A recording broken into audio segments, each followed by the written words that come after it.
अंधा नगरी चौपट राजा, टक्केसर खाजा टक्केसर भाजा।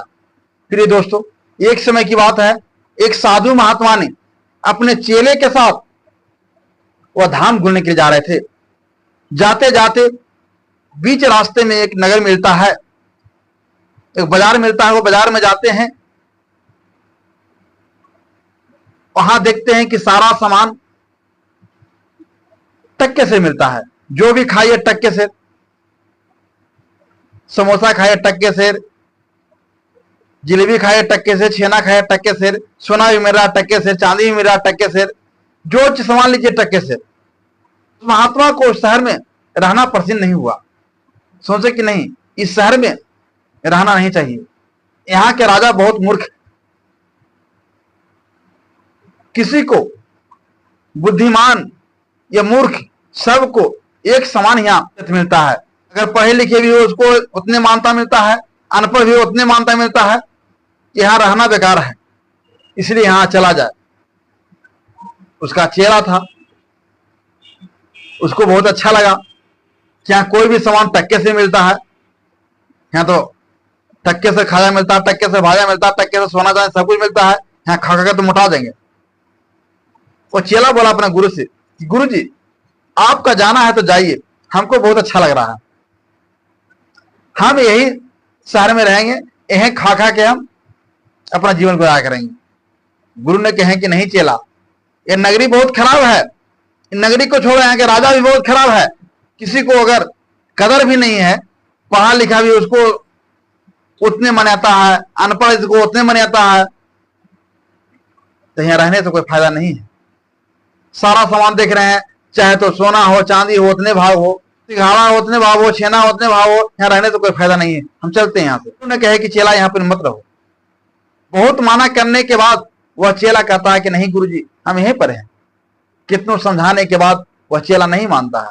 गुरु ने चेला को छोड़कर चले जाते हैं कि ठीक है तुम रहो यहाँ पर, हम जा रहे हैं।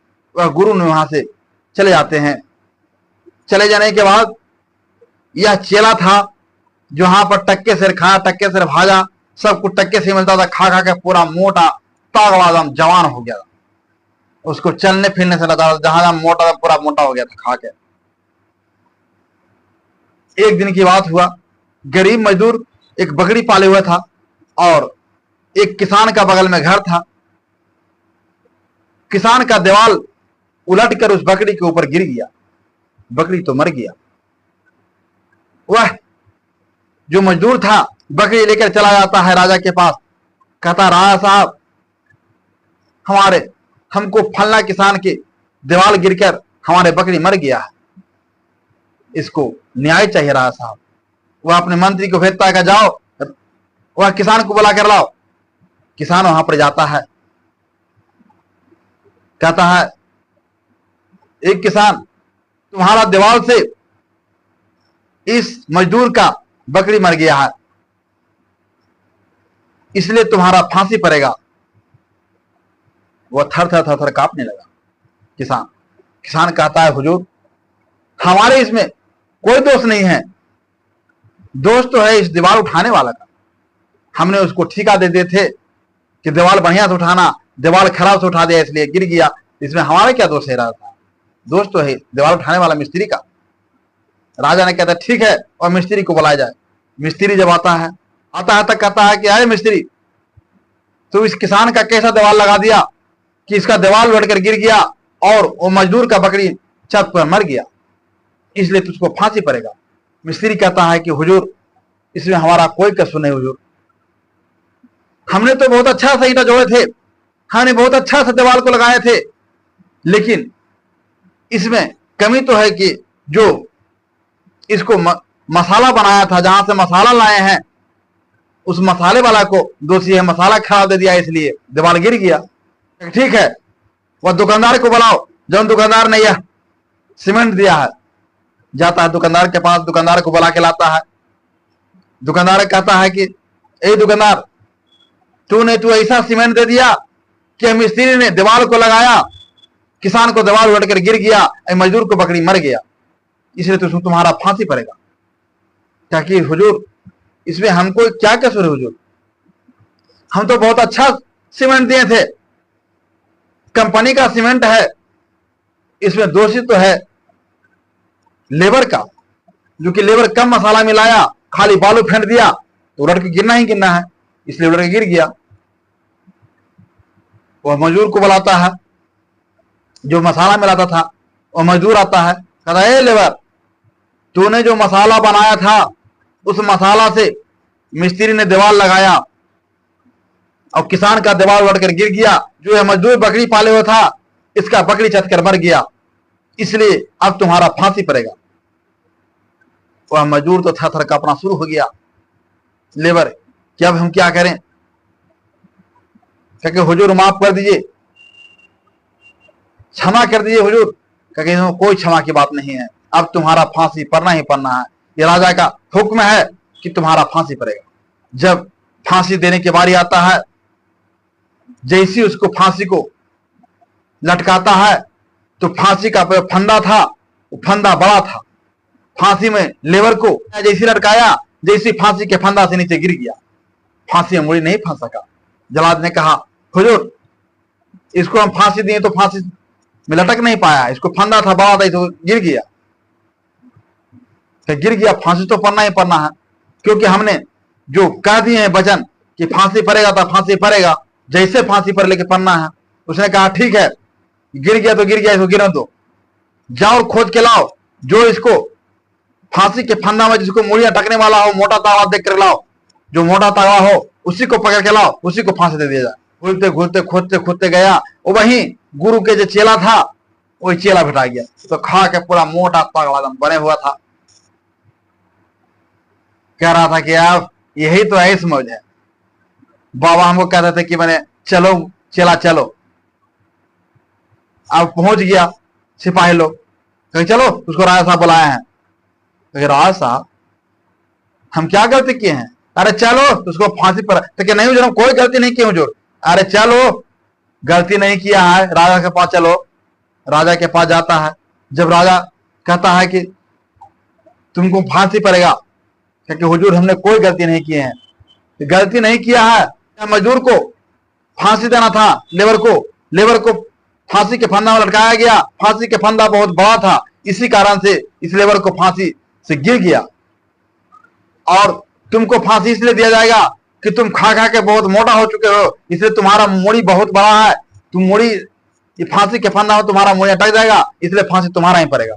कहने लगा कि हुजूर हमारा इसमें कोई गलती नहीं है, तो ऊपर भी निर्दोष के फांसी दे रहे हैं।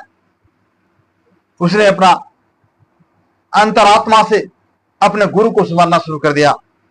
हे गुरुदेव, आपने सही कहते थे कि यहां से चलो, अंधा नगरी चौपट राजा है, हमने आपको बात को नहीं माने गुरु, और आज हमारे फांसी पड़ने जा रहा है। नहीं में उधर से गुरु भूलते हुए वहां पर पहुंच जाते हैं। देखते हैं कि दरबार में, राजा के दरबार में बहुत सा भीड़ लगा हुआ है। चलते हैं, क्या बात है भाई? जब गुरु ने वहां भरल सभा में पहुंचते हैं जहां पर फांसी पड़ने वाला था इसको चेला का, वहां पहुंचते हैं, देखते हैं, जैसी नजर पड़ता है चेला को गुरु पर, कहते हैं गुरु जी हमने कोई गलती नहीं की, हम निर्दोष को हमको फांसी दे रहे हैं। गुरु ने कहे हंसते हुए, तो बहुत अच्छा की बात है, आज का दिन जिसको फांसी पड़ेगा वह कभी जिंदगी में नहीं मरेगा, वह अमर हो जाएगा। इसलिए आज खुशी खुशी पूर्वक तुम फांसी दबा लो, इससे बढ़िया और शुभ मुहूर्त कहीं नहीं है। आज तक जिंदगी में कभी ऐसा दिन आया था नहीं जो कि आज दिन आया है। आज का दिन जिसको फांसी पड़ेगा वो जिंदगी में कभी मौत नहीं होगा। इतना जब बात राजा सुनता है, ये तो कहता है कि बड़ा गौरव हो रहा है। अरे हम सबको, ये नगर का राजा है, ऐसा ना करें कि हम ही फांसी दे लें कि हम जिंदगी भर अमर रहे, कभी ना मरे। वो राजा कहा कि ठहरो, रुक जाओ, फांसी नहीं पड़ेगा। चेला ने कहा कि क्यों? देखिए फांसी आपको नहीं देता। नहीं रहा साहब, फांसी तो हमको ही पड़ना है, क्योंकि अब वह गुरु के बात जैसी बोला, गुरु को बात को वह चेला नहीं याद कर लिया, उस बात को दोहराना शुरू कर दिया कि नहीं राजा साहब, आज हम अमर हो जाएंगे। जब आज फांसी पड़ जाएगा जिंदगी भर कभी नहीं मरेंगे, इसलिए फांसी आज हमको पड़ना चाहिए। इतना बात जब राजा सुनता है, कहता है कि नहीं तुम्हारा बात फांसी नहीं पड़ेगा। जलाद को कहा कि फांसी उतार दो। तो जलाद कहा कि राजा साहब फांसी किसको पड़ेगा? तो कि देखिए फांसी उसको ना देकर फांसी हमको दीजिए, हम इस नगर का राजा है, हम जिंदगी भर के लिए अमर हो जाएंगे, कभी नहीं मरेंगे, इसलिए फांसी हमको दो। वह जल्लाद क्या करता है, राजा को गला में फांसी को लटका करके उसको लटकाया जाता है और वह राजा जिंदगी भर के लिए अमर हो जाता है, चला जाता है वह ऊपर में।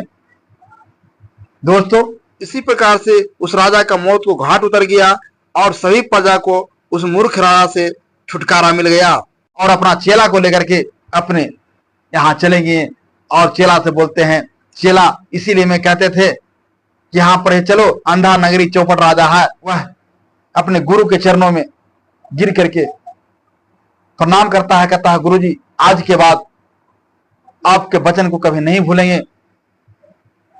इसलिए दोस्तों कहा गया है, कोई अगर गुरु आपको शिक्षा देते हैं, कोई अगर बात कहते हैं, उनको बात को ध्यान से सुनना चाहिए, उन बातों को ग्रहण करना चाहिए।